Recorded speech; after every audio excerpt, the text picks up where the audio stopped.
Ri kholiwa vhukuma ndi khou takalela na u resha vhaṱaleli vhoṱhe vha SABC News.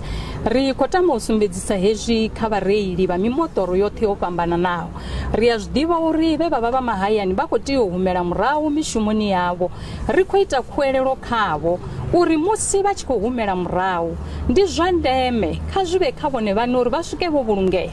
Kha vha tevhedze milayo yoṱhe ya magondoni dzi badani hafha vha ḓovha vha tshi khou wana dzi traffic officer dza vho riṋe nga nnḓa ha traffic officer vhutshilo ndi ha vhone vhaṋe. Zwino kha vha vhone uri tshiendedzi tshine vha tshi shumisa tsho lugela u vha badani tshi ḓo kona u vha swikisa hune vha khou tea u swika hone.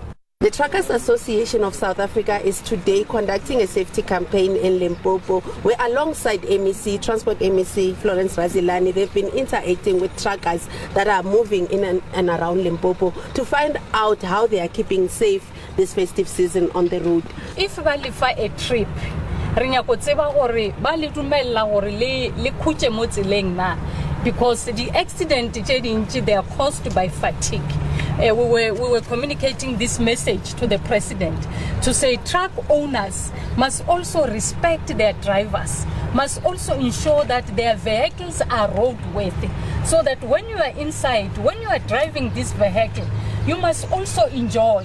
And the truck owner must also respect you, because you also have got a family to look after. So if the vehicle is not roadworthy, they are also putting your life at risk. Yeah. So I think the president of TASA will also make sure that she deliver the message to other truck owners, because this is the association also to stand for your rights, also to make sure that we minimize accident on our roads.